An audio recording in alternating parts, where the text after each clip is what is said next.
Žēlastība jums un miers no Dieva, mūsu Tēva un no Kunga un Pestītāja Jēzus Kristus. Āmen. Klausieties Dieva svētos vārdus no vecās derības pravieša Ījaba grāmatas, no 38. un no 42. nodaļas.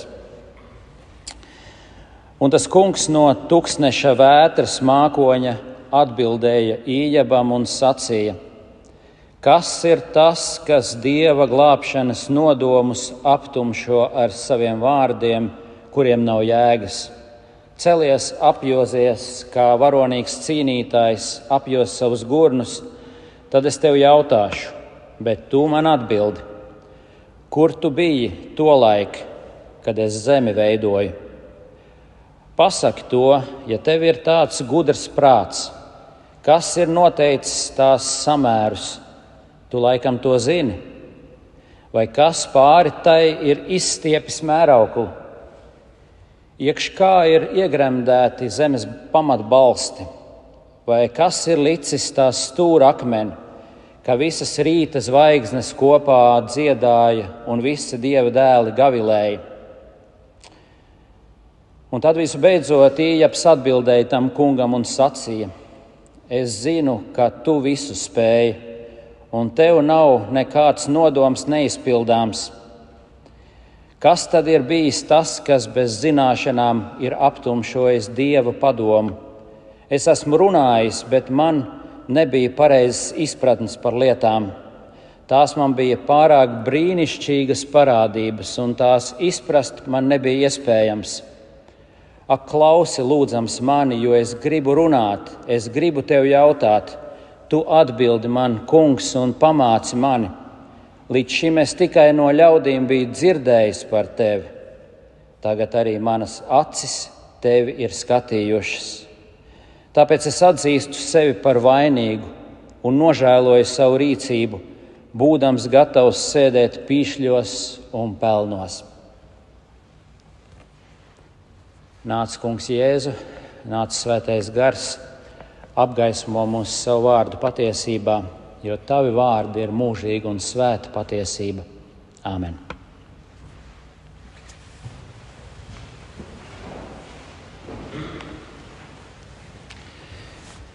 Reizēm pat labticīgi, labvēlīgi lasītāji lasot Ījaba grāmatu samulst.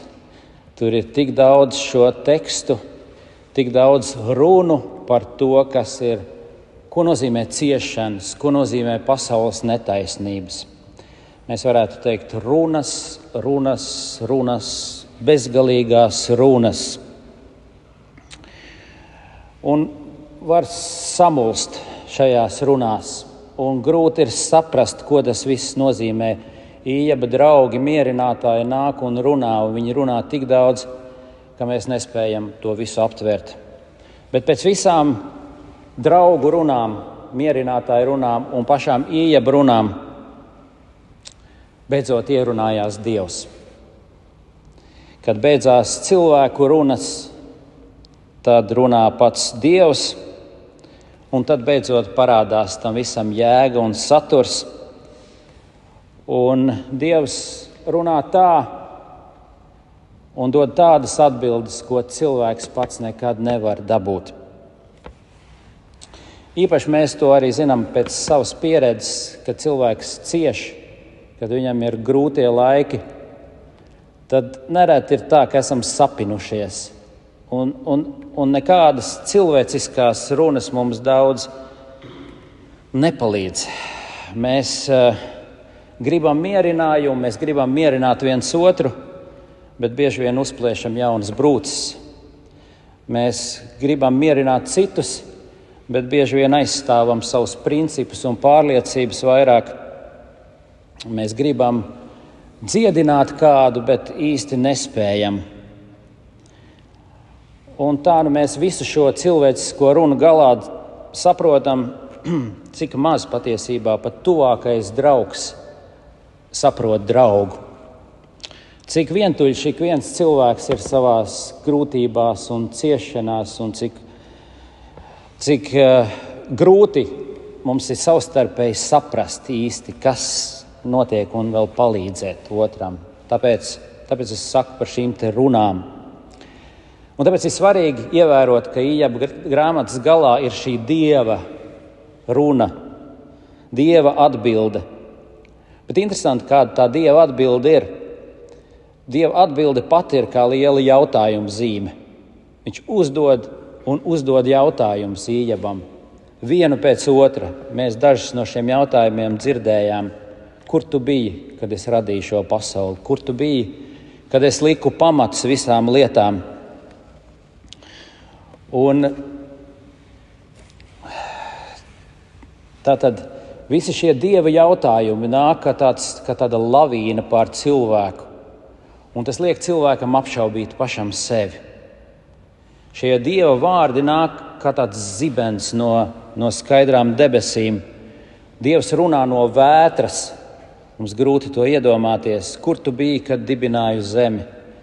Kur tu biji, vai tu spēji radīt saulrietu, piemēram? Visi šie jautājumi ir tādi retoriski jautājumi. Viņš saka, vai tu vari? Vai tu vari to, ko es daru? Vai tu zini to, ko es zinu? Vai tu esi tāds, kas var nostāties man līdzās? Un liekas, šie te Dieva jautājumi ir tik tāda lavīna pār cilvēku. Mēs domājam, kas tur vispār var būt mierinoši Ījabam. Ījaba draugi īstenībā arī kaut ko līdzīgu jau teica Ījabam. Bet tas nav tas, kad to saka Dievs. Tad, kad Dievs uz Ījabu runā, viņš beigās saka, jā, Dievs, iepriekš par tevi es tikai dzirdēju, bet tagad es it kā ar savām acīm būtu tevi redzējis. Tad ir atšķirība, kad runā Dievs. Kad runā Dievs, tad viņš ir šeit klāt. Viņš ir klātesošs. Ir milzīga atšķirība starp cilvēku runām un Dieva runām. Tieši šeit, tāpēc mēs esam šeit, lai dzirdētu Dieva runu, kas nav cilvēku.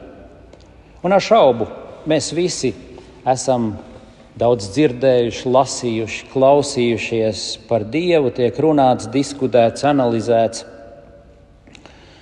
Bet, kad Dievs runā uz tavu sirdi, tas ir kaut kas cits. Ījabam viņš runāja no vētras.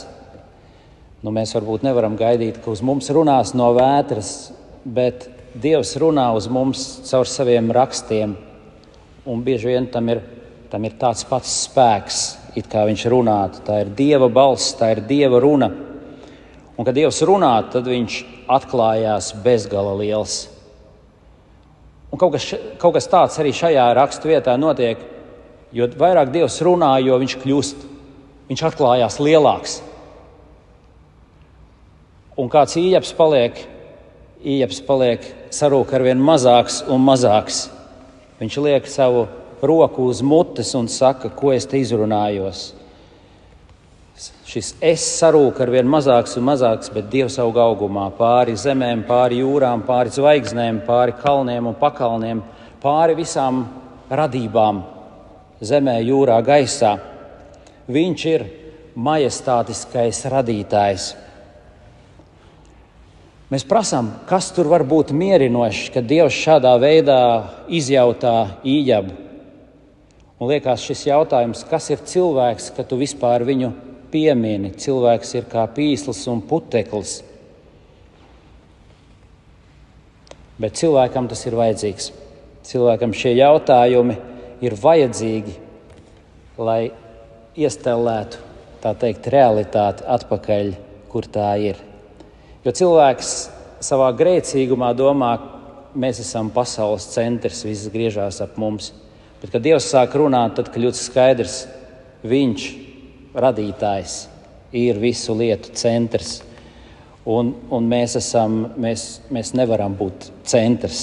Un šī te runa noliek lietas savās vietās. Mēs dzīvojam Dieva pasaulē. Viņš to ir radījis. Šī pasaule ir viņa īpašums. Viņš savam priekam, savam gandarījumam to ir radījis. Viņš ir radījis debesi un zemi, kā mēs tikko apliecinājām.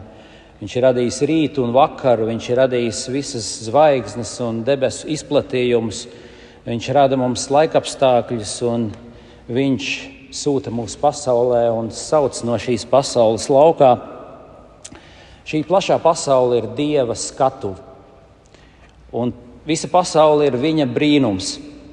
Viņa brīvība šeit izpaužās, viņa spēks šeit izpaužās.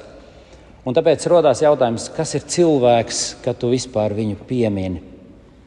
Un mēs vēlreiz plasām, kā šāda vēsts var būt mierinoša. Un izrādās, ka var. Izrādās, ka tieši tas Ījabam bija vajadzīgs tajā brīdī. Lai cik taisns, labs un dievbijīgs viņš bija iepriekš dzīvojis, viņš arī bija, kā mēs visi, grēcinieks. Viņam arī bija tas pats kārdinājums, ka likās, ka zeme griežās ap viņu pašu. Un viņam ir ego, kas viņu nelaiž vaļā. Viņam ir iedzimtais grēks, kas visu viņu pasauli riņķo ap viņu pašu tikai. Un iedzimtais grēks ir tāds sloks, ko mēs visi nesam šai pasaulē, ka mēs jūtamies, ka mums vajag visādas lietas, un mums vajag īpašumus, mums vajag reputāciju, mums vajag mantas, mums vajag naudu, mums vajag, lai mēs justos kaut cik labi. Un Ījabam šai brīdī tas viss bija atņemts. Un viņš nevarēja justies labi, viņš bija bēdīgs, viņš bija sagrausts, viņš bija nelaimīgs, viņš bija visu pazaudējis. Un liekas, arī Dievu varbūt viņš ir pazaudējis. Un viņš meklēja sevi, viņš neatrada sevi. Un tas liekas tik pazīstam šodienas cilvēkam, kur viņam vajag šo te ārējo apstiprinājumu. Un kad tas ārējais apstiprinājums nav, tad viss ir bēdīgi. Un izrādās, ka vienīgais veids, kā viņš varēja iegūt šo te brīvību no sevis paša, sevis aizmiršana, ir tas, ka viņam Dievs atklājās. Ka viņš beidzot pats paliek kluss, ka viņš liek roku uz mutes un ka viņš iegūst tās acis redzēt Dieva varenību. Izrādās tieši tas Ījabam ir vajadzīgs. Nepietiek ar to, ka viņš ir zaudējis savu ganāmpulkus, savu namu. Viņš bija zaudējis pat savu ģimeni, bet viņam joprojām ir vēl kaut kas, šis te iedzimtā grēka rēks, viņa paša ego, kas vēl cīnās un cenšas sevi apliecināt. Un arī to viņam ir kaut kādā veidā jāpazaudē, bet pats cilvēks to nevar pazaudēt. Un šeit var palīdzēt tikai Dieva atklāsme, Dieva žēlastība, kas nāk pār viņiem, nāk pār Ījabu. Tas ir Dieva majestātiskums. Jūs lasīsiet Ījabu grāmatu, tur šajās pēdējās nodaļās no 39. līdz 42. nodaļai, tur ir tas brīnišķīgais apraksts, ka Dievs visā savā majestātē. Un kad tā Dieva majestāte uzlec tā kā saule pār Ījabu, tad beidzot viņš savā salauztībā tiek dziedināts. Tā ir viņa palīdzība. Pār viņa pelniem un putekļiem uzaust Dieva žēlastības saule, šī atklāsme, šī Dieva klātbūtne, tā viņu dziedina. Tad viņš beidzot var novērst acis no savas nelaimes un pievērst acis Dievam.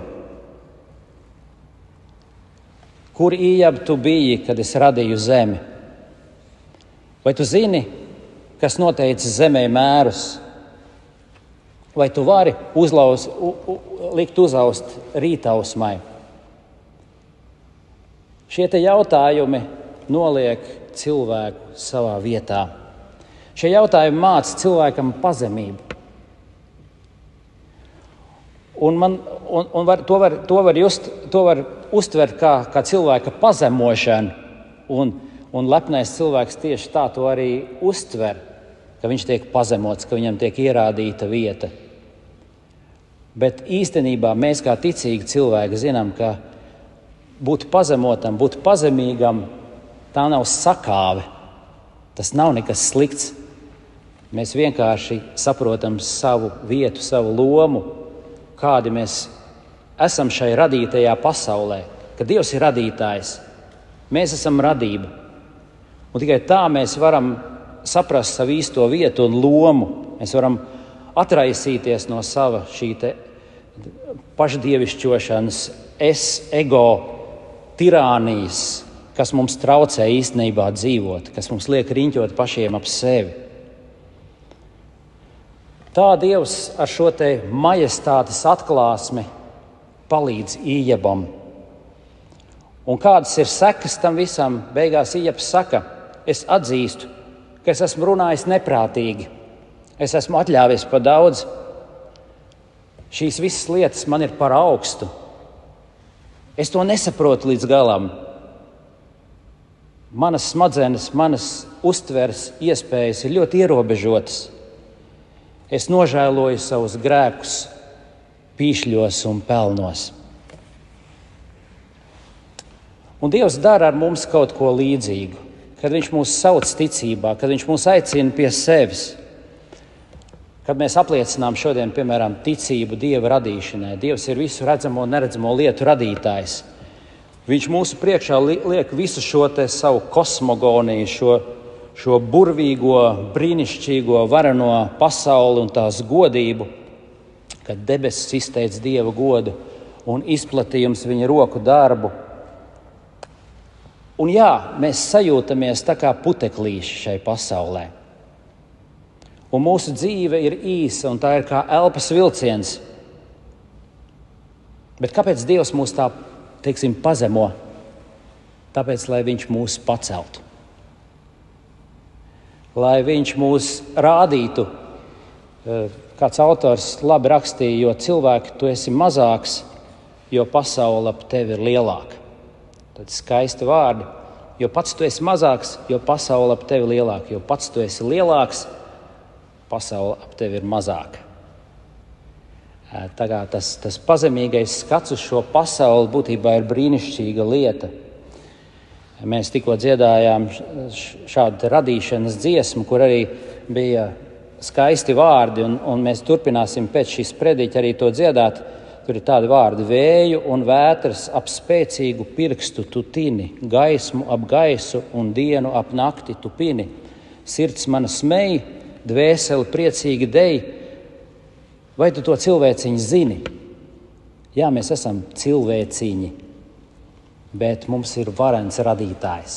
Mums ir godības un majestātes pilns radītājs, kurš ir mūsu draugs, kurš ir mūsu labvēls. To visu radību mums sludina. Un ja neesam garīgi kurli un akli, tad mēs to redzam, mēs to piedzīvojam. Ja esam pazemīgi, tad saņemam šīs dāvanas ikdienas un nedomājam, ka Dievs mums kaut ko ir parādā, ka mums ar viņu ir kaut kādas līguma attiecības un ka mēs ar viņu kaut kādus darījumus kārtojam.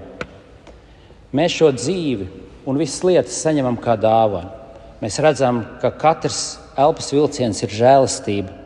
Mēs pazemīgi atzīstam savu vietu un lomu un ļaujam, lai Dievs mūs paaugstina, lai Dievs mūs paceļ. Un tad mēs zinām, ka mēs esam viņa drošajās rokās, viņa brīvībā, viņa žēlastībā. Tad mēs nekļūstam rūgti, tad mēs neesam neapmierināti ar dzīvi, un tad mēs zinām atrast mieru viņa rokās. Tāds bija toreiz Ījeba ceļš, un tāds ir šodien arī mūsējais. Ko mēs darām šeit? Mēs apklustam, mēs atrodam mieru dievišķajā majestātē. Mēs šeit topam ticībā attaisnoti, jo Dievs pats mums savu taisnību uzdāvina un dod mums savu mieru. Tāpat kā Ījebs toreiz apklusa, atzina savus grēkus, viņš deva godu Dievam, nevis sev. Tāpat tās darām arī mēs. Apklustam, atzīstam savus grēkus un dodam Dievam godu, nevis sev un saviem darbiem. Tāds lūk īsumā Ījeba stāsts. Tas mums atgādina, ka Dievs nedarbojās pēc pieprasījuma. Viņš nepiemērojās mūsu untumiem, Dievs nav pieradināms mūsu priekšstatiem. Ījaba grāmata to parāda. Dievs ir pāri par cilvēcisko prātu un saprašanu. Viņš ir kaut kas tāds, ko mēs nespējam ne aptvert, ne iedomāties. Tāpēc viņš ir Dievs. Un tāpēc Ījabam beigās bija jāsaka, es runāju, bet mana runa bija bez īstas izpratnes. Tas viss ir pārāk brīnumains. Bet tagad runā tu, kungs, pamāci mani, ieliec mani tādā mācāmā rāmī. Dod man īsto Dievu bijāšanu. Bijāšana ir visas gudrības sākums. To mēs katrs izlūdzamies sev šodien. Mēs dzirdēsim joprojām daudz visādas runas, vārdus, diskusijas par ap Dievu un tam līdzīgi. Bet tajās lietās nav īstā jēga. Īstā jēga ir Dieva runā, Dieva atklāsmē. Viss cilvēciskais ir tukšs un ierobežots. Bet tad, kad Dievs runā, viņš pats ir klāt. Tad parādās īstā jēga. Viss top saprotams. Dievs aizpilda šo cilvēcisko tukšumu. Un tas ir tas, kas mums ir vajadzīgs. Ne tik daudz kaut kādas loģiskas, racionālas atbildes. Arī padomājiet, vai Ījabs dabūja atbildes uz visiem saviem jautājumiem, ko viņš šajā grāmatā prasījis bija Dievam. Dievs it kā ignorē tos Ījaba jautājumus. Viņš runā ar saviem jautājumiem. Bet beigās Ījabs saka, jā, iepriekš par Dievu es tikai dzirdēju. Tagad it kā es ar savām acīm viņu būtu redzējis. Un viņam nevajag tās atbildes vairāk. Un līdzīgi arī mums ir visādas racionālas jautājumi, visādas šaubas, visādas grūtības, intelektuālas grūtības, un mēs daudz ko nesaprotam, nevaram izskaidrot līdz galam. Bet, kad mēs dzirdam Dievu vārdu, kad mēs piedzīvojam viņa žēlastību, kad piedzīvojam viņa klātbūtni, mums viss top skaidrs. Mūsu atbilde ir viņš pats ar savu klātbūtni. Un tas ir tas, ko mēs piedzīvojam arī šeit un šodien, īpaši ciešanu laikā, kad mēs domājam par Kristus ciešanām, ka viņš kļuva par cilvēku. Viņš nāca cilvēkiem pavisam tuvu. Viņš uzņēmās mūsu grēkus, viņš gāja krusta ceļu. Viņš nāca cilvēkiem pavisam tuvu.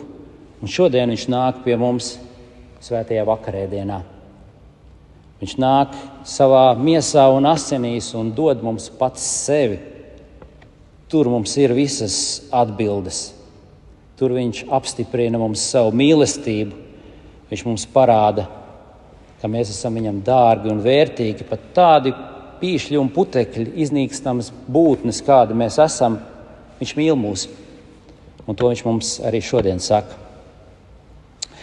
Pēdējā lieta. Pirms mēs beidzam šo Ījaba stāstu, pēdējie vārdi šai grāmatā ir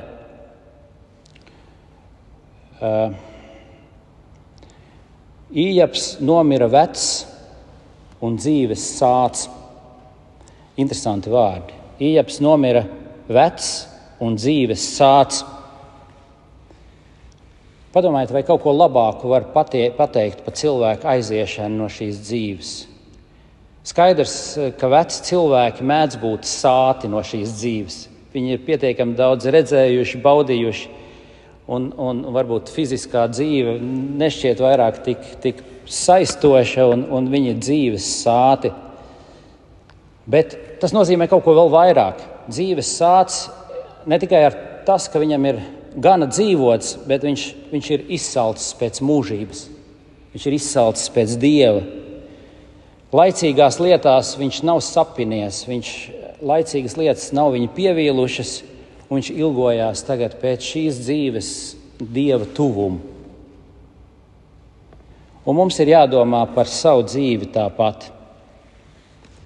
Nevis, ka lietas grozās ap mums, nevis, ka mums vajag piepildīt maksimāli gūt no šīs dzīves, ko mēs varam paķert.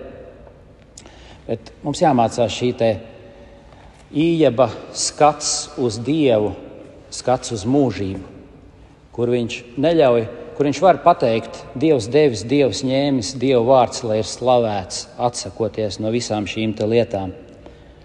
Viņš nomira dzīves sācis, un viņš bija gatavs mūžīgai dzīvībai, kas mums visiem ir apsolīta ticībā Kristum. To paturiet no šī teksta kā tādu vadlīniju. Dievs dod jums tieši to pašu, ko Iebam, šo ticības skatu, šo orientāciju uz mūžīgo dzīvību un uz debesu valstību. Gluži kā Iebam. Ticiet tam. Āmen.